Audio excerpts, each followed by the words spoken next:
it will be very tempting for people just to crank out short form, big head, big eyed, high pitched voice animations plugged into nursery rhymes. It's going to go beyond cookies for breakfast. It's going to be crack for breakfast. Bonjour, welcome to Wide Walls, a podcast where inspiring educators, researchers, designers, and innovators share their personal journey and their vision for creating better learning experiences for children.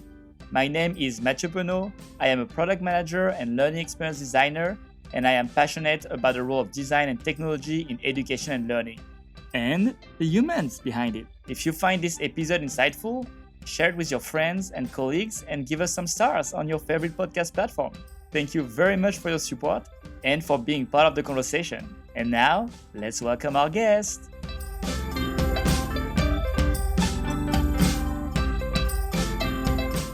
Welcome everyone! Today I have the great pleasure of speaking with Joe LaBrecque, the creator and host of the amazing show Joe's Treehouse. Joe is a preschool teacher and early childhood specialist who uses play-based therapies including puppetry to help children, teachers, and parents process complex social issues. And he created Joe's Treehouse to invite families to slow down and engage with characters and stories that provide valuable opportunities for social-emotional learning. The series features a diverse community of real-life caregivers, plus a lively cast of puppets, working together to explore strategies for self-regulation, communication, caring for oneself, and acceptance of others. And in this episode, we will talk about his journey towards becoming a content creator, the risks and benefits of using different media for children's content, the value of social-emotional learning through play-based stories, and much more. So, without further ado, Joe, welcome to the show. Bonjour, Mathieu. Thank you so much for having me. It is such an honor. Oh, I'm very happy to have you on the show, and I can't wait for this conversation. Me too. The setup you just gave actually makes me feel a little nervous. Oh. This is a very exciting conversation. Now I feel like I have some things to live up to. I'm going to do my best. Oh, no worries. We'll get into like all the details of some of the elements of your show and how you came up to create it and everything. It's going to be very interesting. But before that, I can't wait. I want to ask you a few rapid fire questions. Are you ready? All right. Ready. I'm ready. Where did you grow up?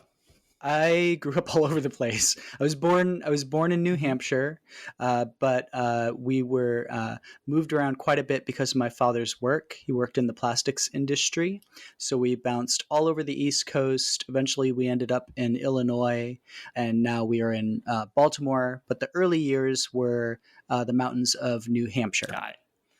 I was going to ask, where do you live now? But you answered that already. Amazing. Sweet home Baltimore, Smaltimore, US of A. Love it. What was your favorite game as a kid?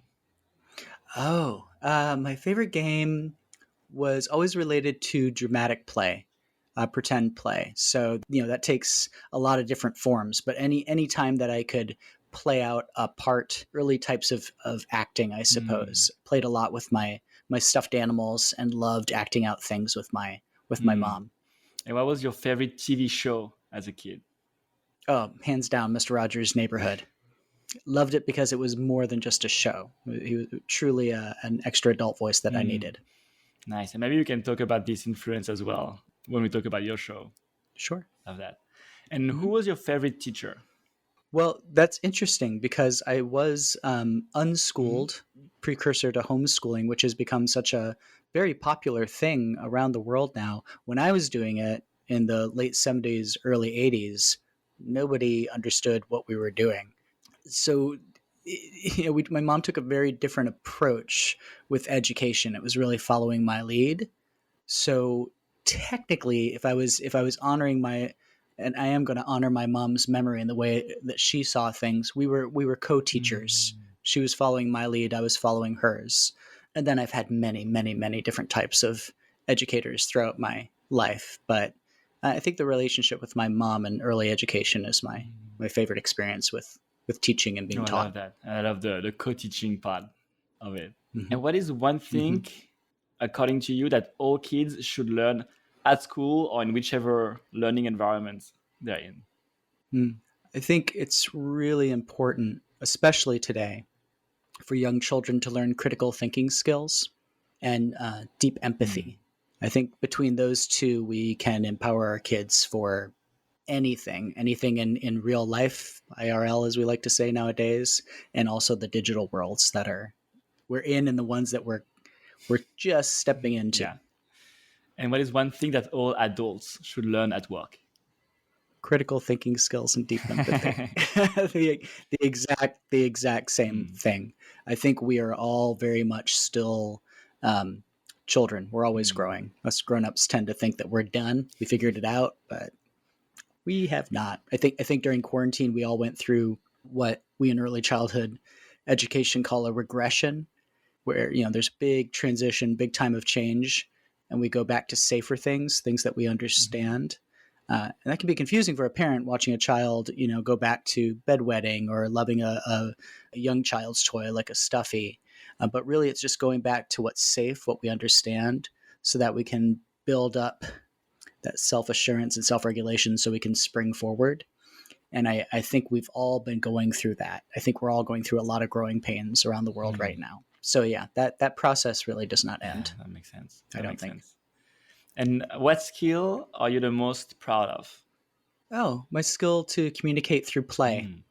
I put a lot of stock in the universal language of play. I always come back to it. I tie everything to play. I think before we could talk, we were singing. Before we could walk, we were dancing. Before we could write, we were Mhm. scribbling. Before we could find the words to talk about the complex stuff, we were doing dramatic play. We were doing lots of physical stuff. Play is mental health. It's truly everything to me. Wonderful. And what is the creation that you're the most proud of? Hmm. My children. Is that good? Yeah, I have a 11-year-old and a 13-year-old. I'm very proud of the stuff that I make, my puppets and the set pieces and painting and dances and the show, and other pieces of writing that I've done. But helping to uh, create and raise two human beings and watch them come into their own, that's truly the deepest type of pride that I've ever felt and the deepest type of love that I've ever Mm. felt. And they are obviously their own individuals, but I do feel like I was part of that creation process, Nice. Yeah. depending on how you define creation, I guess. No, it's a very legit answers because I think every single person who is a parent that I interviewed here said the same thing. And the children. Oh, So is that so right? it's very Is that interesting. I right? keep asking you, so I'm kind of yeah. I like this trend. I like to Huh, see this pattern and see that that's the first thing that comes to mind. that's Yeah, beautiful. I agree. All right, last two questions. What is the latest thing that you did for work? Oh, the latest thing I did for work, the this is kind of heavy, and we can circle back if you like. But very recently, earlier this week, we in Baltimore experienced a tragedy. Hmm. The Key Bridge was collapsed after an impact with a shipping crater, and it was very unexpected. And it is going to have a long term impact on the mental health of our city. But the work that I did with that, I do a lot of work in and out of Baltimore City classrooms and through screens like this. So I've been working on resources to help families process the very complex emotions related to that, and how all of that impacts our youngest Mm. children. Even though they may not know the full story of what's going on, they are picking up on the energy in the city right now. And I'm developing a lot of different things, short videos and pieces of writing and lots of in classroom work to help families process that, and honestly help myself to process these big feelings as Yeah. well. So I think that's the piece of work that I'm most proud of right now, the Mm. latest thing. Yeah, I think that's such important work, and that's true. We don't necessarily think of like a city mental health. That's true that I've not really necessarily thought of like mental health at like a, like a large scale like this. But that's yeah, Yeah. interesting Community concept. really is Mm. everything. I mean, it's always been, regardless of the size and scope of a community. I think nowadays so often we feel isolated because of our screens. But when the big things really happen, people people tend to step up and step Mm. away. We still communicate through the devices, but it's the in person stuff. Not necessarily having any solutions, So often, people get into preaching mode of here's, the lecturer approach of this is what we need to do, A, B, C, 1, 2, 3, to fix it. But most people, the people who are really doing the good work, they just show Mm, up. They just show up and they're present with one another. I think that's what community is really about. I think that's how we, I think that's how we heal, just by being with one mm. another. Yeah, no, that's very true, and yeah, thank you for sharing that. Sure. And the last question is the latest thing you did to relax. I don't understand. It's been kind of hard, honestly. It's funny. My wife and I, we have a job that is based in play, and I'm playing with dolls, I'm playing with puppets, and I'm singing and I'm dancing and I'm making art and I'm working with young children. And I think from an outside perspective, people who might not be in that same field often assume, what a carefree, fun job. How lucky you are. And I am. I'm deeply lucky that I get to pursue my dream and do something that I'm passionate about. But it's a stressful 24/7 endeavor, especially when the type of play that we do is helping families to process complex social emotional experiences. So there's a lot of stress that comes with that. But at the same time, the act of making the program and building the puppets and painting the pictures and telling the stories, that's very therapeutic and restful as well. But it's all there, there's no real separation between me and me on the Mm, screen. Like Danny Joe with the red bow tie isn't a character; it's me. So there's no stepping away from that, mm. for better or worse. Yeah, I was going to. That's a very interesting thing, actually, and I'm wondering like how you navigate that kind of blurred line between your character and the person you are. Like, is it something that eventually you want to like draw a clearer distinction between the two, or something you're comfortable with? Like, how do you navigate that? I think, I know after having quite a few pitch meetings with people who are more in the traditional business side of children's media, I've pitched to bigger networks, and it's hard for people in that position to understand that I'm not playing a part. I'm not Blippy. I'm not a cartoon or a caricature. It really is me. Mm, And there's a lot of language of yes, but of course, but what's your brand? What's your product? And I understand that language. I understand how important it is for packaging and delivering the business side of it. But for the type of communication that I'm interested in, I can't connect fully and engage fully with the audience if I'm just playing a part, if I'm just putting on a show.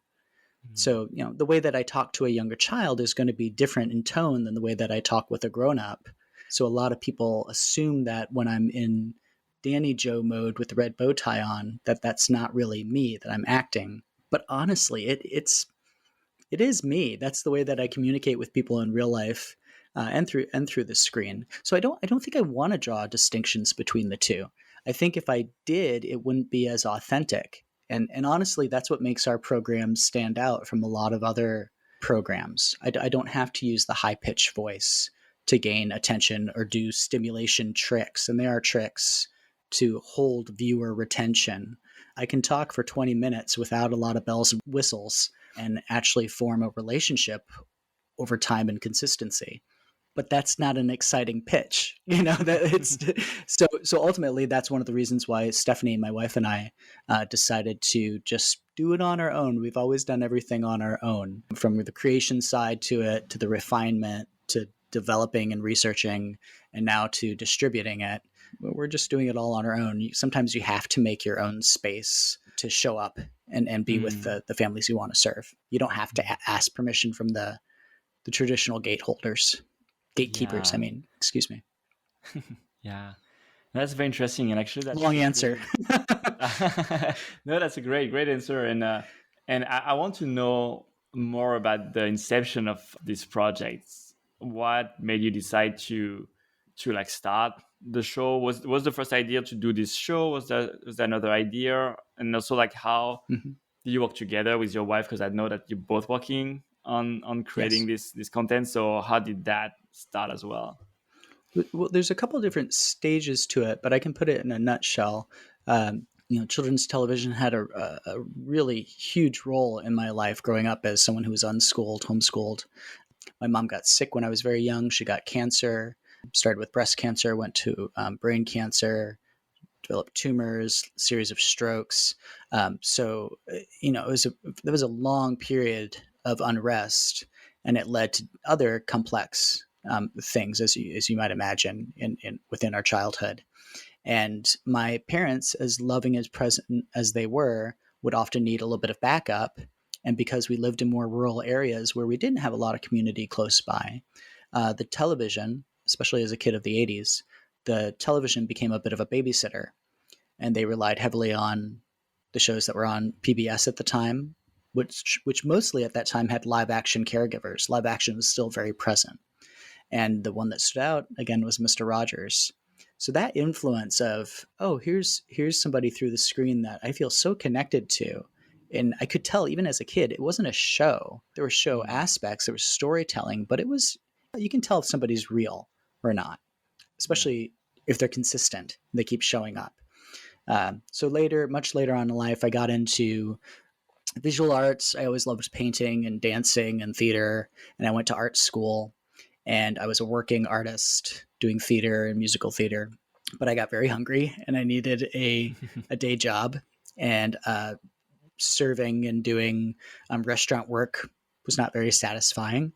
So I saw in the newspaper an ad to do artwork with a local preschool, and it was just going to be a side job. And I went into the classroom and just fell in love with the community there. It was wonderful. And one of the educators at the beginning of the year had to leave abruptly, and they asked me to step in as a co-teacher. And I didn't have any study in that, but I understood art, and Mhm. it was something I was quite good at. The director of the school said, "We think you should go back to school. We will pay for your first couple of classes because it's an investment for us too." They really believed in me, which meant so much to me. And everything just started clicking. It just started making sense to me. And then as I was spending more and more time with the students and their parents and learning the language of early childhood development, I started seeing what they were watching on their screens at the time in the early 2000s. And even then, it was way more cartoons. It was just before Fred Rogers had died. He was still present. Reading Mhm. Rainbow was still on the air. But these shows were transitioning out and being replaced with cartoons in order to compete with the larger networks that were coming up, like Cartoon Network, Nickelodeon, those sort of things. So PBS was struggling, and they had to figure out a strategy to stay alive. So they adapted a bit. So so I was a little disappointed with what my kids were getting because I knew as a teacher what they were dealing with in regular age and stage development, but also Mhm. heavier, much heavier issues. I've been working with children that have had first and secondary experiences with gun violence for years and years and years and years, sadly. And they needed that type of support and backup. And I thought, why aren't we delivering that through the screen? So I started researching that, and I realized how that's a very difficult thing to do. I looked to my heroes. I started studying their work, not just Fred Rogers, but LeVar Burton, and going all the way back to the earliest days of television before I was even alive. Shows like Kukla, Fran, and Ollie and Ding Dong School with Miss Francis. And I started seeing these patterns of delivery, of really listening to the child, not coming in saying, "This is what I'm going to teach you," but what's going on with you? And I'm going to help you Mm. process that. I'll create a story, a program for you to process it, not fix it, but just be with it. So that's when I started to become really interested in what might it look like if I had my own kids show. So there's been very different variations of Danny Joe's Treehouse through the years. I've been at it really, if you go back to the very first attempt at making something for kids through a screen, for almost 25 years. Um, Danny Joe's Treehouse, the first episode that we put up on YouTube was about 15, 16 years ago. But even from then, it's evolved so much. And it's, for the most part, been a hobby, just a side thing that I've been able to do in between my regular work. But last year, my wife Stephanie and I found ourselves in a position where she was working for a very large tech company. They did a massive layoff. She was a VP of development, didn't see it coming, And there was an opportunity to go right into a different job that was similar to what she was doing before, and for me to continue with my work in museum education and teaching in the classroom. But we were also starting to see some real growth with Dandy Joe's Treehouse on the side, and we thought, well, what if we invested in ourselves, used some of our savings, did a little bit of fundraising, and what if we just dedicated a full year to really dig in to what we were seeing socially, Mm. and reflect that in Danny Joe's Treehouse and give it 110%. Uh, and it took off, surprisingly. It really took off, and we've been growing very quickly and growing a big international audience, which I'm very proud of. But it was all a leap of faith. Yeah. Well, you say The surprisingly. For end. me, it's yeah. No, no, that's yeah. That's thank you for sharing Or the the whole story beginning. because it's very enlightening for sure, and you can see like all the influences you've had like from childhood, from your like your time as a teacher, from your influences. Mhm. Like there's so many like complex elements that come into the creation of something like Danny Joe's Treehouse. Yes. And I love the show as well. And that's why when you say surprisingly it took off, I don't think it's so surprising because it comes from a place of like really listening to children, wanting to provide something that they need, that you've built up like for so long. And added to that, like really working onto it like full time. I think it's not surprising that it's working. Thank you. Thank you for that. That's something I am trying to get better at. The and Stephanie and I talk about that a lot. I having the confidence to know that what we're putting out is well researched and we really do know what we're talking about. We've put in our time to be able to say, no, this is appropriate or that isn't appropriate, and here's why. But there's always that part of me that's a little bit shy, and I Mm. think so many of us just want acceptance. And coming from the world of art, and also pitching the show for so long to larger networks, asking permission, saying, will you let me make my show? I'll jump through the hoops, but then you jump through too many hoops and what you're making isn't really what you wanted to make in the first place. Mm. So to have that confidence to say, no, I know what children need because I'm listening to them, because they're telling me. I'm going to follow the child's lead, not the executive's lead. Yeah. We left YouTube and social media 2 years ago. I was fed up with it. I maybe more than 2 years now, but I see both of those environments as very unhealthy for, especially for young children, but for us too. And I see a lot of potential in it, and I can see how the tool is used in really healthy ways. But for the most part, it conditions us to very unhealthy things. So I didn't want to be part of it. And we found another streaming platform called Sensical TV, which is backed by Common Sense Media. It serves primarily the United States, but there was no algorithm to it. It was all human reviewed, early educator reviewed, so we knew it was a safe environment. We felt good about delivering there. But the folks that worked there kept telling me, Danny, nobody is going to be able to find your work if you don't promote it. Like, we'll do what we can on Mm. our end, but you this is the world we live in. And something that got me, because they knew my deep love for Mr. Rogers. They said, hey, your hero Fred, he got into television because he didn't like it. He went where the kids were. So what if you did the same thing with YouTube and social media? And that's what the current season has been. It's been a lot of examination of media literacy and mental health, and commenting through the language of play about the stuff that is not good about the YouTube environment and not good about Mm. social media. And next stage is a mass communication and teaching the kids how to navigate these worlds. They're in them already, so it's important to teach them how to navigate. And I think maybe that's part of the recipe of what our growth success has been, that it is serving a purpose and it is meeting a need, not only for the kids, but really in many ways it's a kids show for grown-ups. And I think we're giving a lot of tips to grown-ups too along the way. Mm. Yeah. Yeah, that's so interesting. This tension between the media and what you need to be seen and be discovered Yeah. and be out there versus like playing with their rules and like Right. not wanting to play their rules neither because you know that it doesn't necessarily have a good impact on children. Right. I'm curious. to learn more about like what do you do that kind of walk along with taking advantage of these platforms like YouTube to be discovered, and what are the things that you do not want to compromise or that you know would maybe impact negatively, or I know virality, or like your potential to be referenced higher, but that you Mhm. feel is important to safeguard and to not fall into that trap. Right. Yeah, we think about that. We think about this a lot. So I've learned that for many of us, it's so easy to say. I mean, in general, there are good guys and bad guys, right and wrong. But really, people, every human being is incredibly complex, with lots of different thoughts and ideas and feelings. And it is our behaviors. It's the way that we behave that we need to focus on, because behavior can be refined, it can be corrected, it can be, it can evolve. So it's so easy to say, oh, those people at YouTube or those people in social media, they're bad, they're evil. I know it's more complex than that.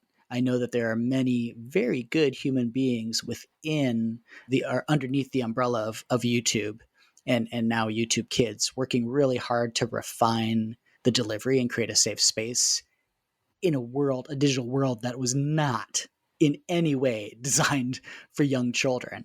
It was unexpected that so many children would become really the primary target in those worlds for making money, because it is, going back to early television, radio, print, young children are the easiest to manipulate and get money from, ultimately. And that's a big responsibility for us creators. And people sidestep those rules and regulations all the time.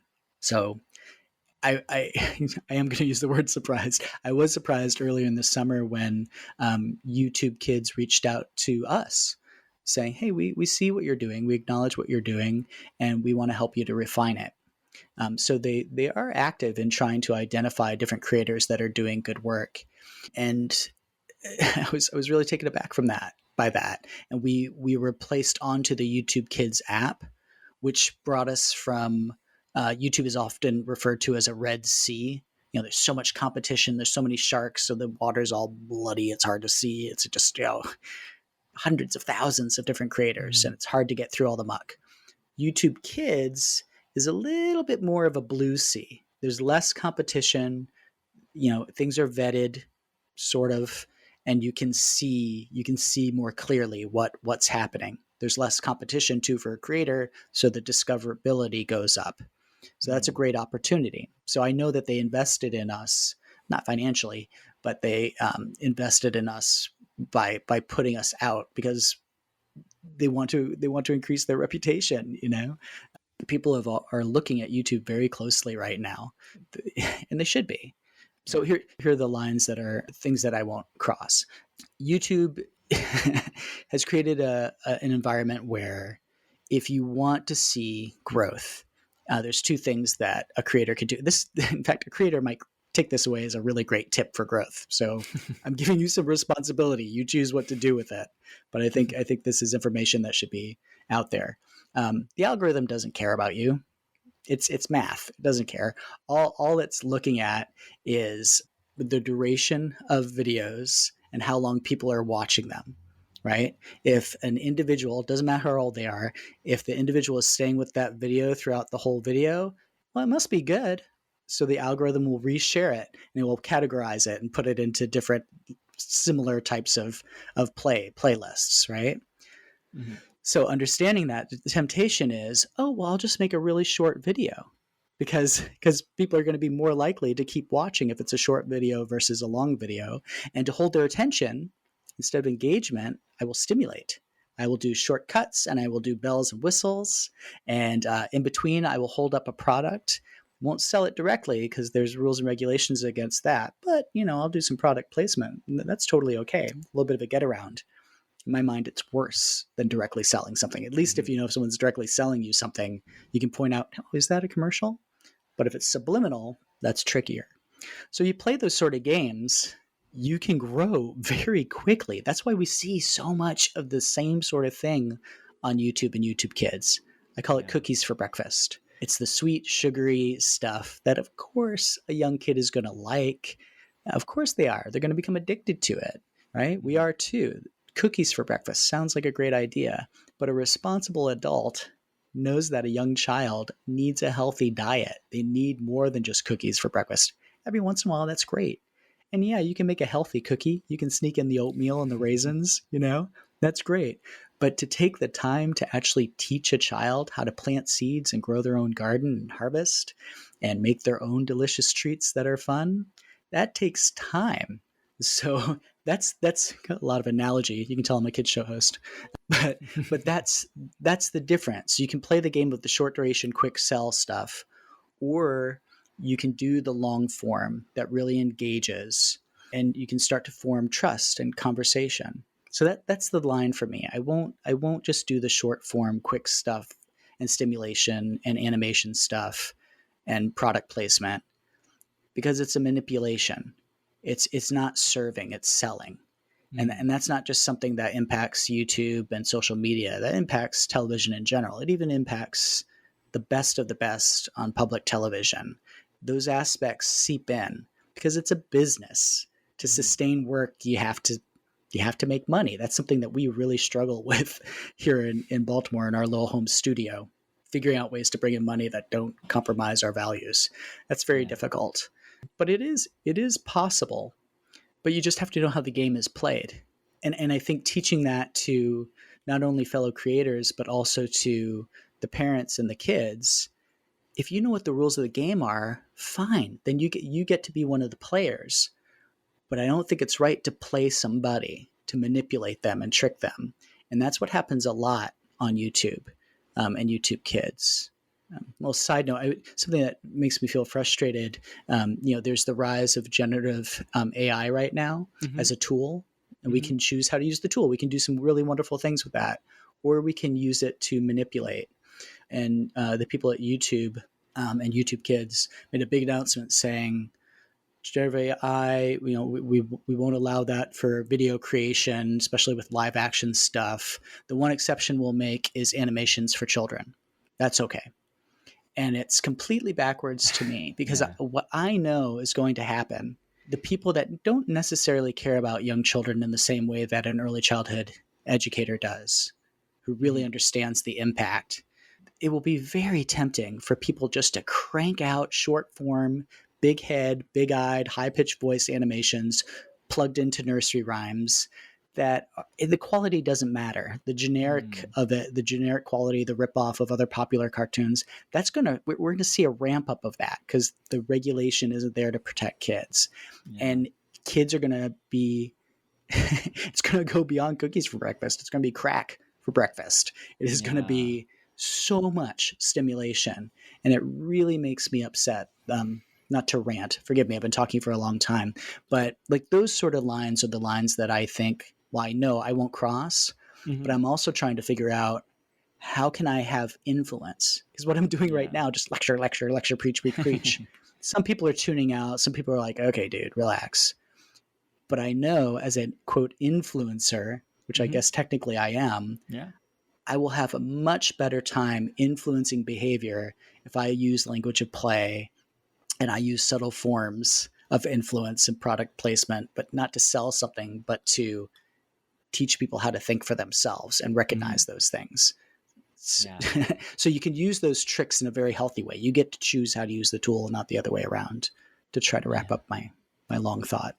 Yeah, no, I love that. And it's a lot of very like critical topics that you touched upon. And so many I want to bounce bounce off of. I was like, oh, I need to dig deeper on that. Oh no, this one is interesting too. But let's talk about one thing I think you mentioned that I think is very important, and I'm wondering also how you go about that, which is talking to both kids and adults, because I think that's also part of how children consume media. Is there's always like a responsibility from the creator, but there's also responsibility from the parent. And I know that it is normal that parents who are extremely busy, who don't have time, who are like Sure. let the kids navigate on their own, and I can understand that.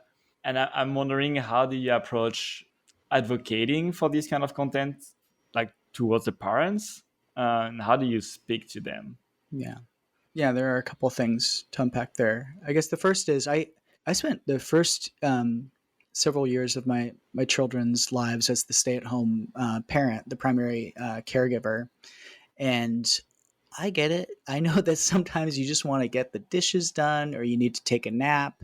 And my parents certainly used television as a babysitter, but they were making choices of what they saw as healthy. I tried to do the same. It can be tricky to know what's healthy Mm. nowadays, depending on the type of device you're using and the type of platform that's delivering the content. I I think about it like if you've ever been down the cereal box lane at the grocery store, all of those Mhm. cereal boxes are like thumbnails. And if you just look at the outside, you're like, oh, that's bright and colorful. Oh, there's a cartoon I recognize. Oh, there's that guy from the sports team that I really like. Oh, you get a toy with that one. Look, like there are those types of tricks, right? And you can go with that. You can go off of those sort of choices. But if you take just a little bit of time to turn the box sideways and look at the ingredients, read the descriptions, have a bite of the cereal yourself, let your own let your own experience guide you. Like, oh, that is sweet. That's a little, what, let's go with some basic oats, or you know what, let's make a fruit salad. Let's go to again with my analogies. But I think for being there with the parent and encouraging them to co-view is the term.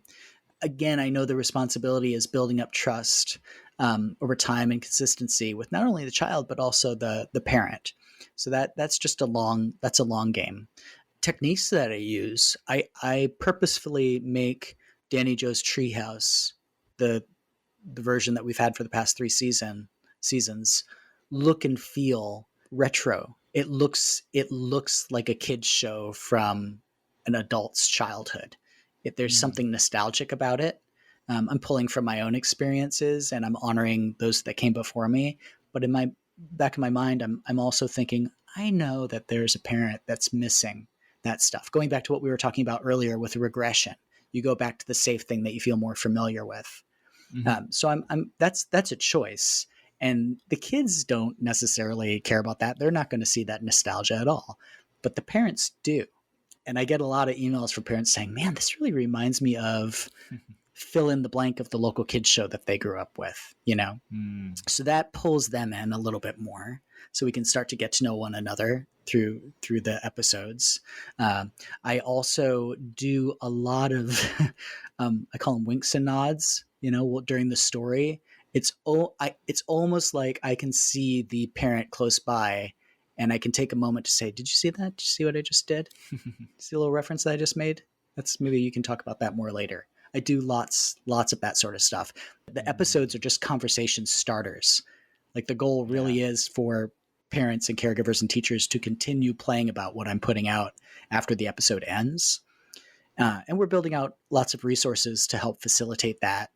In addition to the episodes, we're starting to make lesson plans and books, and we just launched a corresponding YouTube channel just for grown-ups called Danny Joe's Treehouse Grown-ups, where I talk about the behavioral science behind each episode. We do a play-by-play, almost like a sports show, Mm. and then we do lots of conversations like this with experts, and we talk with parents in real time too. But we've just started. That's a brand new channel. It's barely growing. Um, but there's a lot of resources there for the parent too. I know as an early childhood educator in the classroom, it's not that you're just teaching the child. You are facilitating conversations between the child and their grown-ups. You're representing each individual family. You're trying to create an environment that is respectful of everyone's culture and everyone's identity and expression, and a safe place for people to really hear and see one another.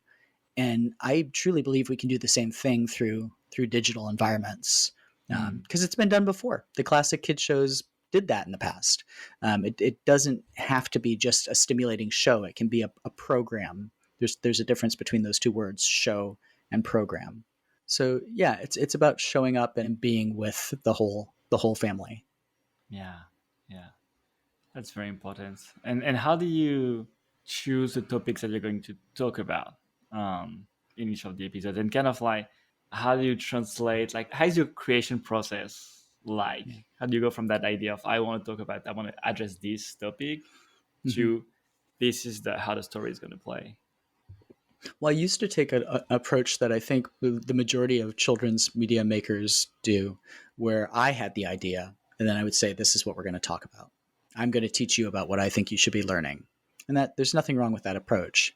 But I've become much more interested in using active listening to the young child through the language of play, and getting a sense of what many families are experiencing. So, for a modern term, would be looking for the trends, what's trending, but emotionally, Mhm. what's trending among many families. And I can't just do that through the screen. So, I do a lot of work in classrooms throughout Baltimore City schools. I go in and I do small group play based therapies, lots of puppet work, but mostly just active listening. So I've got a childhood teddy bear that I use. I come in with the teddy bear and I hold it up slowly and I say, "How do you think Teddy's feeling today?" And then I'm quiet and I don't say anything until someone else says something. And there could be long periods of pause. But every time a kid will start naturally projecting based on nothing. Like I'm not even moving the teddy bear. I'm not giving it a voice or anything. Children and adults, we naturally project our thoughts and ideas and feelings onto objects. And in puppets that are fancy, like the Muppets, they do a lot of the work for you. They feel very alive with the moving eyes and the moving mouth and the almost like muscle structure underneath. But the stuff I use, they don't move at all. I want the child to do the work. I want their subconscious to take over.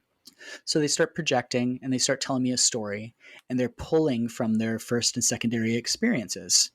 And it might be verbal, it might be with words, but more so, it's usually through the language of play, nonverbal communication. So building up blocks, knocking them down, moving Teddy around in a certain way. Like you can pick up so much from that type of language. I compare it a lot to dream cycle stuff. In your waking state, you take in all of this information, you go to sleep and dream, and your subconscious takes over, and these surreal, weird things happen, but it's just your Mm. subconscious processing it, right? And then you wake up the next day, and hopefully you feel a bit rested, you're ready to move forward. And maybe you haven't solved all the issues, but you've processed it, right? That's rest. Yeah. So a young child at play is like a dreamer, but it's a lucid dreamer. It's a dreamer that's choosing, that's moving things around. They're making little choices along the way. And as an adult, the caregiver or the parent teacher, if we watch so carefully the way that young child's playing, we get a peek into their subconscious and we can start to do a little bit of detective work.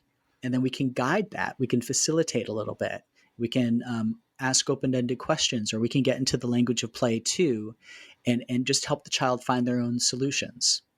So that takes time, right? Like Mm. that's not just I've developed this great show, I'm going to go read what I'm going to come in with my thumbnails and I'm going to tell a story, and I've got some puppets I've developed and I'm going to present it, and we'll see what the child's reaction is, and then if they like it, they like it, good, we've tested it, now we can move forward. We take a very different approach. It's all coming from the child. And then we find those trending storylines, those things that everybody seems to be playing about. And then I start working that into my more performance based stuff in classrooms where I do a puppet show, or I go into public libraries. I've been doing public library tours for a couple of years where I do at least 1 to 2 library shows every week. And it's almost like a stand up comedian. You go in with your set and you're going to do your bits, and sometimes it bombs, sometimes it goes great, but you refine it over time, and you listen to the Mhm. audience again, they give you little tips and tricks and you get it just right. And then over a long period of time, you sit down, I sit down, and I write out a storyline. And I know that it's not just a standalone episode, it's part of an ongoing story. Like each of my puppets have a backstory. It's a huge universe. And I know that these conversations will evolve. So it's a it's a really long and exciting process, but it Mm. creates a much deeper type of character, and it creates a level of relatability where I have grown-ups writing me and asking me questions about my bossy king puppet Kingsley, about his mental health. It's a puppet. That's me. I'm doing the voice. It's me. But they see it as a very separate thing because they've projected so much into it, and there's investment Yeah. in these characters. Like Kingsley started Yeah. going to see a feelings doctor, a therapist, because people were genuinely concerned about him. Like, is he having a breakdown? Right? Like, they were projecting. He's not just the bad guy. There's a reason why he's acting that way. Like that Yeah, came become from the attached to the audience. characters. Yeah. Yeah. And that's beautiful. I mean, that's beautiful. That's amazing. Mm. So it's just one of those things that makes us so different from a lot of the things that are presented to Yeah. kids. And there's beautiful stuff out there. I don't at all mean to say I'm the only one. I know many other live action caregivers that have a background in early childhood education that are meeting the social moment. People like Stan Tucker from the Very Airy Library and Lynn Zamir from Queer Kids Stuff. And I've got a long list. We're in a club. We all hang out together and share our experiences. And part of that experience is how do we break through all of the noise, all of the bright colors and superficial stuff? Mm. Yeah. It's a beautiful community It for is. sure. Yeah, it keeps coming Yeah. back to community in this conversation, which I think Yeah. is interesting. Yeah. Yeah. It's very central to the work we do into education in general, I Mm-hmm. think. I And agree. I'm curious, are there some topics that you've covered that you feel particularly resonated or had like a larger response from like adults or children among the different, the many episodes that you did? Yeah. Well, some things just happen to land at a moment where there's a social focus on that topic. I work a lot with families here in Baltimore for years now, that are experiencing different levels of identity and expression. I work with a lot of families that have trans children and trans parents, and at multiple levels of transition. And we wanted to represent that within the Treehouse community, not as a, and now for a very special episode of Danny Joe's Treehouse, where we feature this character on a pedestal and they're just like us. Not that. That's not helpful. Mm. But more, this is a member of our community, and here's how we're going to get to know one another by spending time with each other. Because you can just look at the outside and make a guess about what you think somebody is like, but the only way that you really know who they are is by being with them, by spending time with them. No two people are exactly the same. No two experiences are exactly the same. So we created a character years and years ago called Ollie Ollie Oxenfree. Ollie Ollie Oxenfree. Look at me, it's me, yodel old lady. Just almost like a howdy doody, like a very classic looking farmer. All you need is a little kernel of hope. And if you take care of it every single day, it'll grow, grow, grow to load a lady. That guy, right?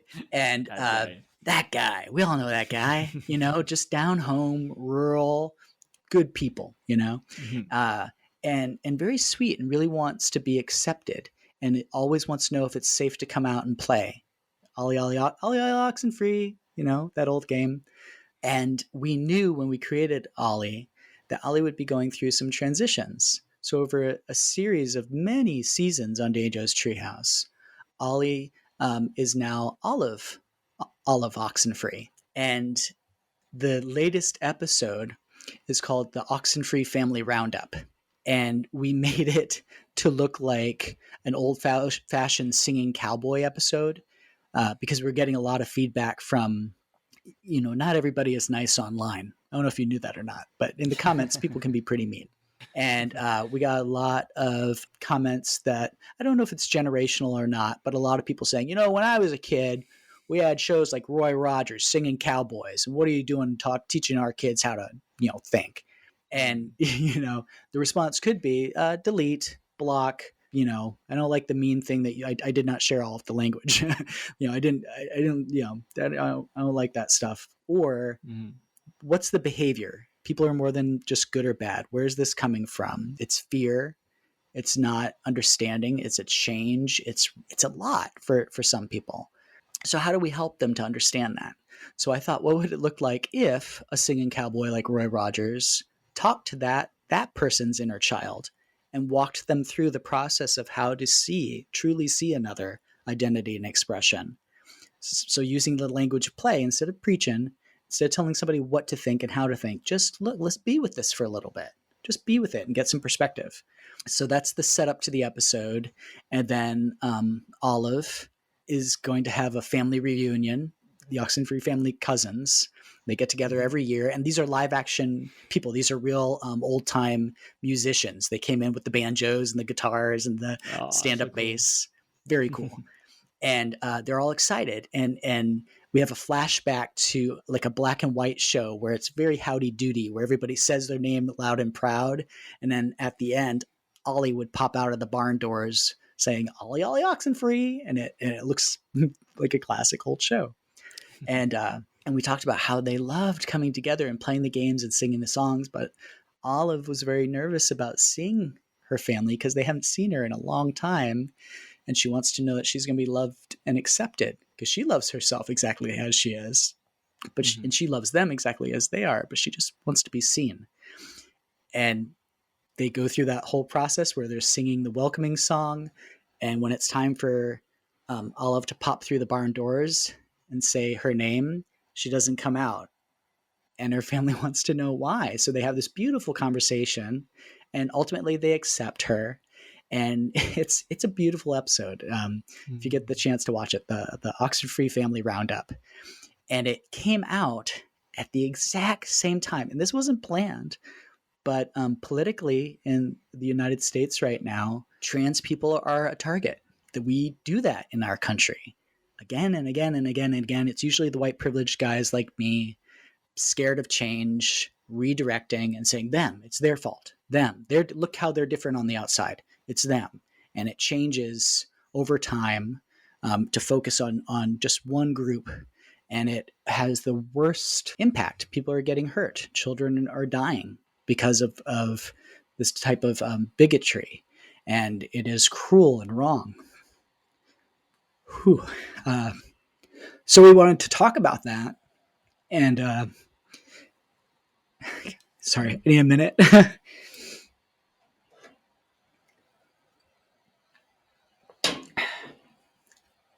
So I get a long story short.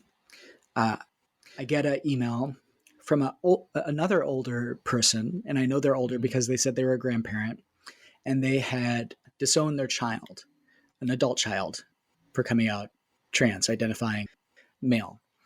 And the grandfather's wife still had a relationship with their child, and their adult child was now married. They had adopted a baby, and the grandfather was not welcomed in that community. And the grandfather was doing research on how do I connect with my trans kid. And one of the lovely things about the internet and YouTube is that the algorithm does serve up stuff unexpectedly, and somehow our episode came to this grandfather, and he watched it, and the language that we used of, well, you can just try, you can try to be with one another, just be with one another. So he used that same language with his son. Excuse me. And he shared that because of our episode, he was going to get to meet his grandbaby. Oh, yeah, that's beautiful. Yeah. So it's, that's when I say it's more than a show. It's a service. Yeah, that's a testimony also of how, when you say at the beginning, what should children learn at school and what should adults learn at work? Yeah, we all need to learn the same things, and it doesn't depend like what age we are. Like there's so many things that we still have to learn, and yeah, that's something that this person Yeah. could learn through your show.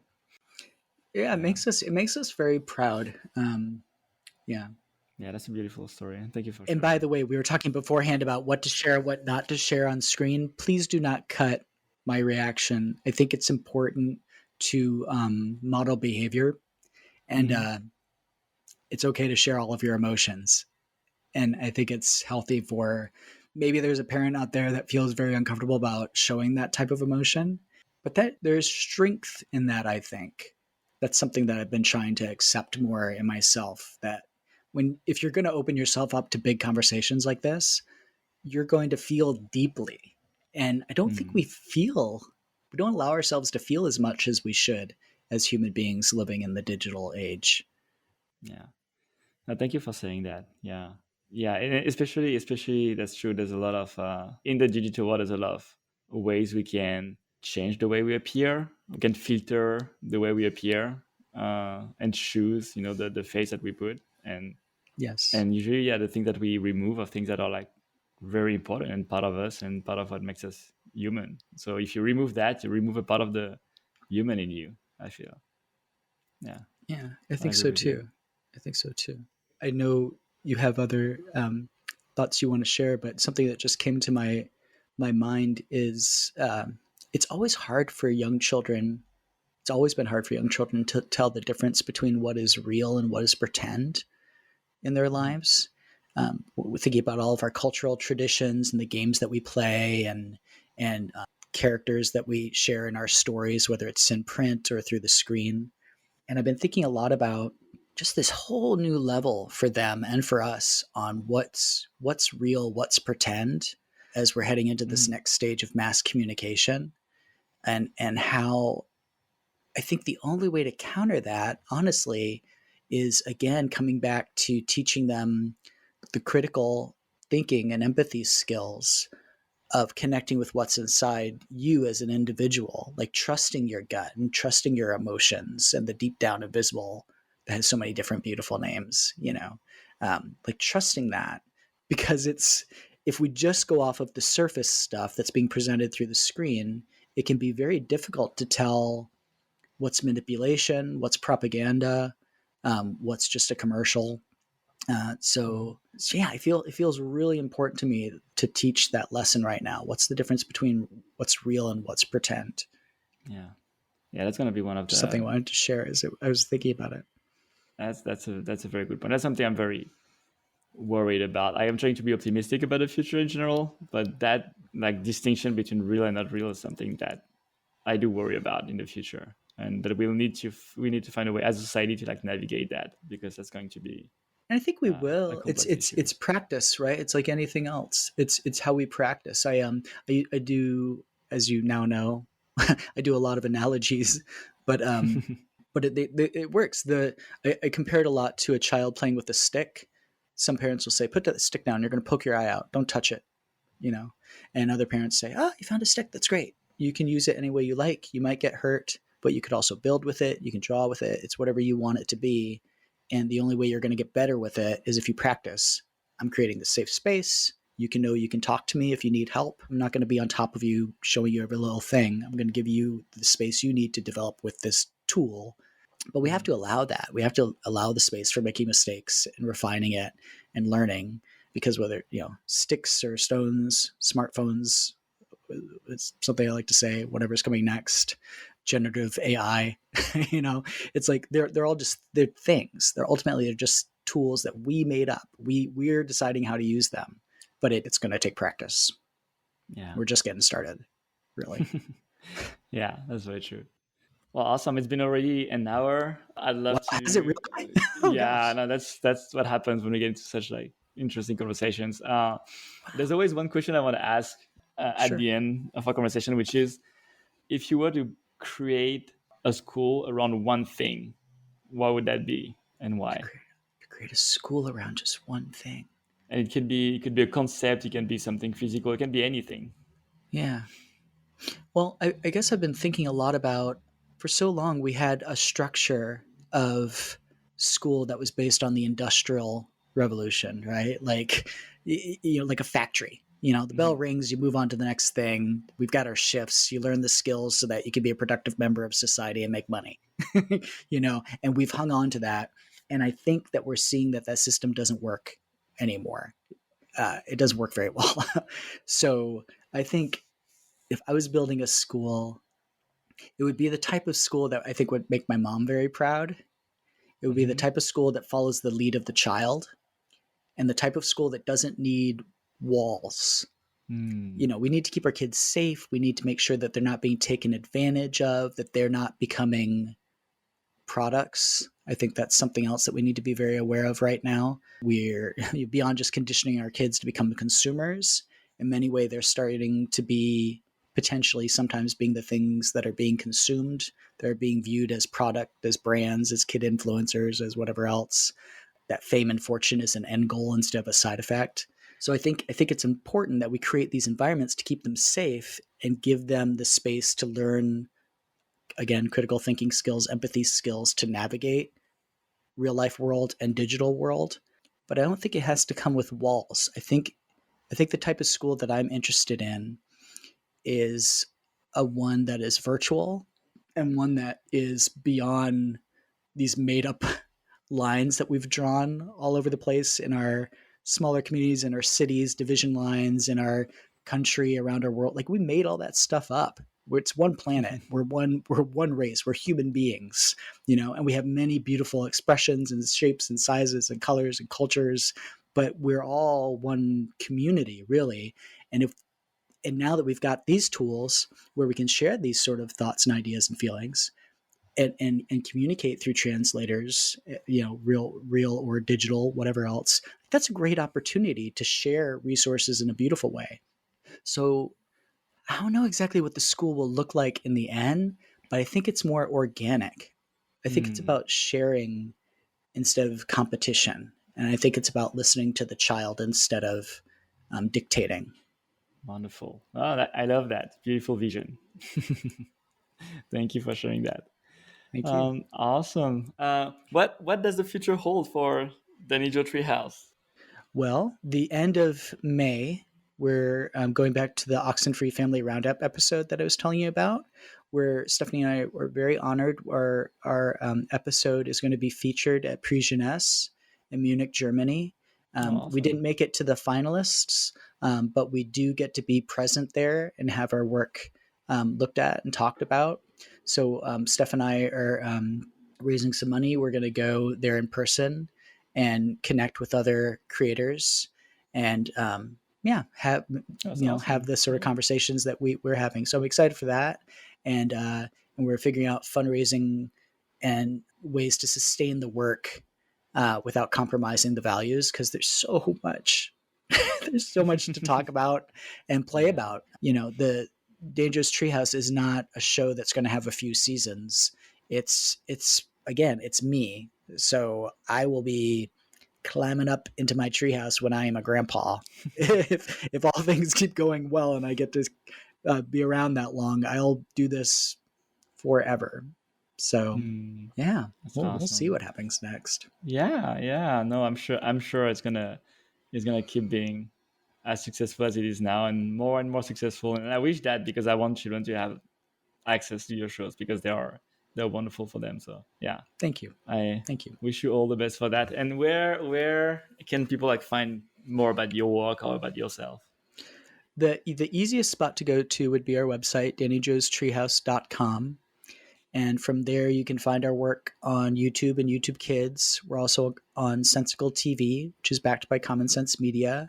We will be coming soon. We've signed a contract, and we will be coming soon to Epic, which is the world's largest digital library.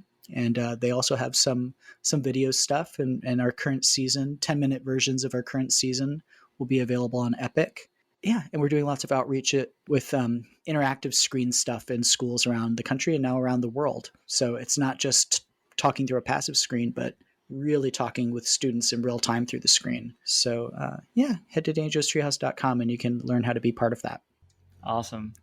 Well, thank you so much, Danny. It was a pleasure to speak with you. It truly was an honor. And I would like to extend an invitation and get it on record. We will have a crossover. I've come to visit you. I would like you to come and visit me on my podcast, Cookies for Breakfast, because I did a whole lot of talking, and I want to learn more about you and hear the things that you're working on. Yeah, that would be my pleasure. Okay, next time. Sounds good. All right, have a wonderful day. You too. Take care. See you later.